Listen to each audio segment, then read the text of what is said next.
Қытайда 2010 жылы кальмар аулайтын компания жігіттерді жұмысқа алған. Вақтовый жұмыс кальмар аулайтын кеме 2 жылға Тынық мұхитына кететін болған. 2 жыл бойы кальмар аулап, морозильникке жинап келген соң үлкен айлық алатын болған. Үлкен айлыққа қызыққан жігіттер жұмысқа тұра бастайды. Договорға қол қояды. Кеме 27 декабрь жүзіп кететін болған, бірақ жұмысқа тұрған адамдар ертерек келіп, жайғаса берсе болатын болған. 60-тан асып кеткен повар да 1-2 күн ертерек келіп, кемеге жайғасқан. Повар кемеде ұйықтаған кезде қайтыс болып кеткен анасы, марқұм анасы түсіне кіреді. Түсінде бұл кемеге мінбе, үйге қайт, бұл кемеде өлім болады деп айтады. Повар шошып оянып, ұйқылы ояу, өлтіріп жатыр, көмектесіңдер деп суға секіріп кетеді. Судан поварды құтқарып алады, сол кезде повар: мен сендермен бармаймын, басқа повар тауыңдар, мен үйге қайтам дейді. Марқұм анам түсіме кірді деп бәрін айтып береді, жұмыстан кетіп қалады. Ол повардың орнына 40 жасар басқа повар алдыртады. Басқа жұмыскерлерде жиналады, общий барлығы 33 еркек болып, кеме жолға шығады. Жұмыстары өте ауыр болады. Түнімен прожектор свет жағып қойып, сол светке мұхиттың бетіне шыққан кальмарларды аулайды. Таң атқан кезде сол кальмарларды сорттап, морозильникке салып, одан кейін барлығын жуып шайып, 24 сағаттың 18 сағатын жұмыс істеген. Жұмыскерлер 20 жас пен 40 жас аралығындағы еркектер болған. Ішінде ауырғандарға тек қана таблетка берілетін болған. Ешкім жұмыстан шығып кете алмайтын болған, өткен контрактқа қол қойған, контракты бұзса айыппұл төлейтін болған. Кальмар аулап жүргендеріне 6 ай болғанда, столовыйда тамақтанып отырғанда бір жігіт: договорда біздің 28 декабрьден бастап кіріскенбіз, ал біз 27-сінен бастап істедік. Неге олай екен деп айтып қалады. Бәрі үндемей ойланып қалады. Каюталарына барып договорды оқыса, договорды оқымай қол қоя берген баста, договорды оқыса ешқандай страховка да жоқ екен. Бұлар штатный жұмыскер емес, теневой жұмыскер. Штатный жұмыскердің помощник ретінде алынған екен. Одан бөлек айлықтары кальмар аулағанға байланысты екен. Егер аулаған кальмарлар аз болса, ақша да аз төленеді екен. Договорда көптеген шикіліктер шығып, жұмыскерлер бірге сөйлесіп, ішінде 26 жасар Луи деген жігіт капитанмен сөйлесемін, артқа қайтамыз дейді. Луи бірнеше жігіттерді қасына алып алып капитанға барады. Біз елге қайтамыз, жұмыс істемейміз, артқа қайт дейді капитанға. Капитан: қайта алмаймын, проблемаларыңды 2 жылдан кейін компаниямен шешіп аласыңдар, а пока жұмыс істеңдер дейді. Жалғасы келесі бөлімде. Капитан: артқа қайтпаймыз, жұмыс істеңдер дегенде, Луи ашу келіп капитанға пышақ тығып алады. Жеңіл жарақаттанған капитанды каютасына қамап қояды. Луи қасында бірнеше қызметкерлермен капитанды қамап келе жатқанда, алдынан повар шығады. 40 жасар повар Луиға айқайлайды: не сұмдық, капитанды босатыңдар дейді. Луи мен повар ерегісіп қалады. Нервный срывта жүрген жұмыскерлер пышақ сұғып алады поварға, мұхитқа лақтырып жібереді. Луи қасындағыларға елге оралғанда поварды өлтіргенімізді айтпаймыз, өзі мұхитқа секіріп кетті деп айтамыз дейді. Луи сол күннен бастап бәрін басқарады. Луи ойлана қасындағы жұмыскерлерге: біздің қылмысымызды старший механик айтып қою мүмкін, көзін құртуымыз керек дейді. Солай Луи қасындағы көмекшілерімен старший механикті шақырып алып, пышақ сұғып тірідей мұхитқа лақтырады.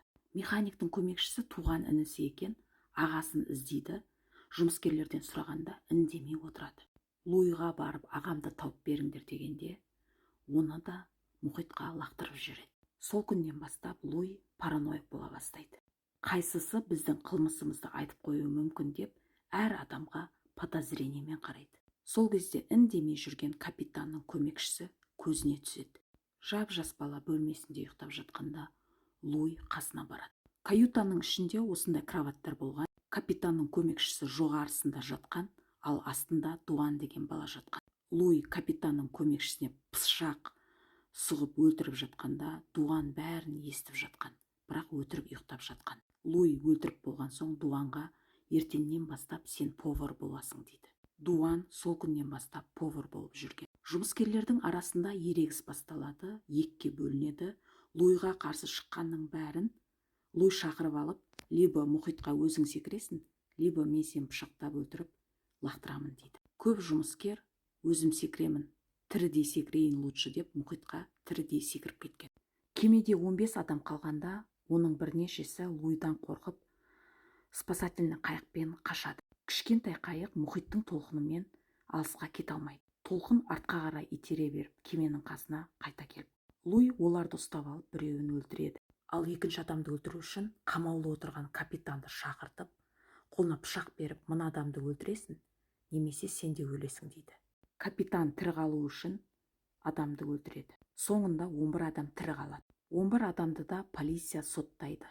5 адамды ату жазасына кеседі. Біреуін өмір бойлыққа соттайды, қалғандарына 15 жыл береді. Дуан деген жігіт барлығын айтып бергені үшін 4 жылға сотталады. Донна Уинкер и Марк Уинкерді жұрттың бәрі идеальна пара деп ойлаған, бір-бірін қатты жақсы көретін. Екеуі 1989 жылы үйленіп, балалы болғысы келеді, бірақ тексеру барысында Донна Уинкердің бесплодный екенін біледі. Қатты баланы қалаған бұлар 1995 жылы қыз асырап алады. Бірнеше айлар өткен соң Донна Уинкер қызымен әке-шешесінің үйіне барып келеді. Сол кезде аэропорттан өзінің үйіне дейінгі 2 сағаттық жолда таксиге мінеді. Таксист Доннаға әңгіме айтып келеді келгенше. Таксист өзінің әртүрлі дауыстар еститінін айтады, и ол дауыстар жамандыққа итермелейтінін айтады. Донна кішкене психологиялық ауытқулары бар екен байқап, жол жөнекей қорқып келеді. Үйіне келген соң күйеуіне Маркке сол жөнінде айтып береді, қорқып кеткенін, что таксист кішкене біртүрлі екенін. Арада бір апта өткен соң Марк полицияға звондап, таксистің келіп әйелінің балғамен өлтіргенін айтады. Әйелін құтқару үшін таксисті бұл Марк 2 рет маңдайынан атқанын айтады. Полиция бұлардың үйіне келгенде Донна да таксист та критический состояниеда жатады. Больницаға апарады, бірақ больницада өліп кетеді. Марк әйелін қорғау барысында атқанын айтады, жылап әйелінен айырылып қалғанын айтады. И таксистің ненормальный жігіт екенін айтады. Қылмыста кішкене шикіліктер шықса да, полиция ол істі жауып тастайды. Әйелі өлген соң Марк кішкентай бірнеше айлық қызына няня жалдайды. 5 айдан кейін ол няняға үйленеді, өйткені няня Марктен екіқабат болады. И бұл няня 99 жылға дейін 3 бала-шаға туып береді. 99 жылы Доннаның подругасы полицияға барып заявление береді. Заявлениеда Марктың Доннаны өлтіргенін айтады. Марк Доннаның подружкасымен жүрген екен Донна тірі кезде. И ол подружкасына Марк айтқан екен, біз екеуміз үйлену үшін Донна өлу керек. Өйткені асыранды қыз маған қалу керек деп. Сондықтан Марк Доннаны қалай өлтіруді пландаған екен. Таксопаркке звондап, таксистке жалғыз тастаған екен. Бірнеше күндер өткен соң таксисттің номерін таксопарктен алып, таксистке звондап, үйіне шақырған екен. Үйіне келген таксисті бұл сразу 2 рет атқан маңдайынан. Ол дауысты естіген Донна 2-ші этаждан жүгіріп келген кезде әйелін балғамен басынан 7 рет ұрып құлатқан екен. Содан кейін полицияға звондап, істің қалай болғанын өтірік құрастырып айтқан екен. Қылмыстық істі қайта тексеру барысында таксистің алдын қалтасынан қағаз табылған, Марктың аты жөні и адресі жазылған. Қылмыстық істің болған жеріндегі фотоларды қарағанда да шикіліктердің бәрі шыққан. Қылмыстық іс қайта тексеріліп, 2001 жылы Марк Уинкер сотталады. Екінші әйелі няня Маркпен ажырасып, 4 баланы өзіне алады.